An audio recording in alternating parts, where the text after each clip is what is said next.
మహారాజా, అది నేను ఇక్కడి నుంచి బయలుదేరబోతున్నాను. అసలు మీరు ఇక్కడికి ఎలా వచ్చారు మహారాణి? నేనేమో సమర్ సింగ్ ని గంగన్నని. మీరిద్దరు ఎక్కడికి? తాత్య గారు, మహారాజు గారికి చెప్పాలి. జరిగిన దాంట్లో మహారాణి గారి తప్పేం లేదని చెప్పాలి. వద్దు సమర్, వద్దు. అది ఎంత ప్రమాదమో మీకు తెలుసా? మహారాజు గారు మరో మాట వినకుండానే మీ ఇద్దరి తలలు అక్కడికక్కడే నరికేస్తారు. నమస్కారాలు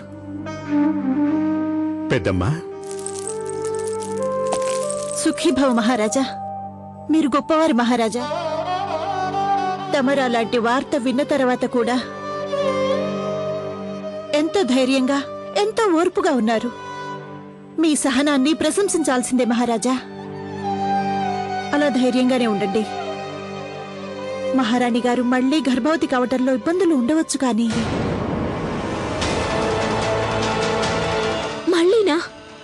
అంటే అంటే మీరనేది అంటే ఆ తాత్య గారు మీకేం చెప్పలేదా? ఏమీ చెప్పలేదా? అంటే ఏం చెప్పాలి ఆయన?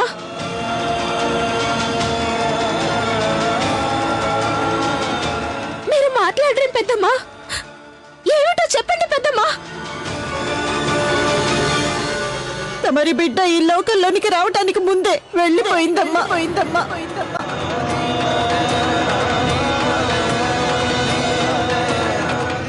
మా వారసుని పోగొట్టుకున్నారా?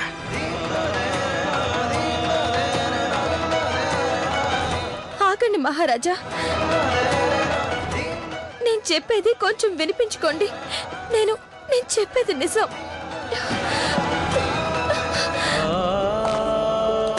మీకు పుట్టబోయే సంతానం మీకు అదృష్టాన్ని వెంటబెట్టుకుని తీసుకొస్తుంది మహారాజా.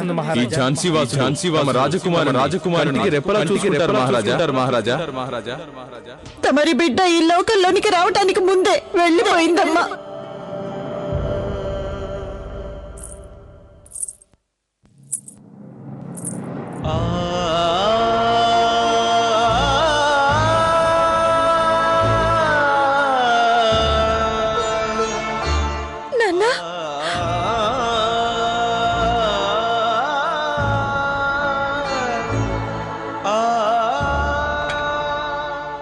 మను,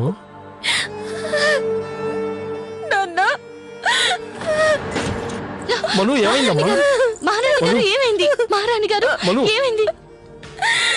ఏమైందో చెప్పు తల్లి. మహారాణి గారు చెప్పండి. ఎందుకు ఏడుస్తున్నావమ్మా? మీరు ఎందుకు ఏడుస్తున్నారు మహారాణి గారు?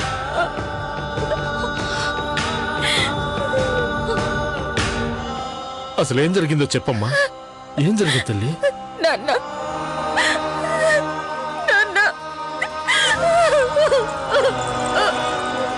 ఝాన్సీ వంశ దీపం వెలగడానికి ముందే ఆరిపోయింది.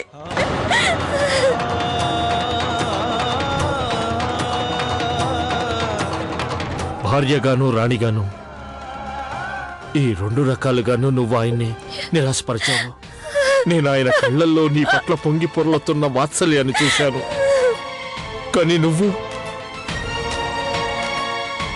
రాజవంశపు గౌరవాన్ని, కుటుంబ ప్రతిష్టని ధిక్కరించి ప్రవర్తించావు. లేదు నాన్న, లేదు. నేను నాకు ఏది సముచితం అనిపించిందో ఆ పని చేశాను. నేను ఎప్పుడు ఆలోచించలేదు. కానీ మీరు నా మీద నిందలు మోపుతున్నారు. నిందలు మోపలేదు. అయినా నీ మీద నిందలు మోపటం ఎవరి వల్ల అవుతుందమ్మా?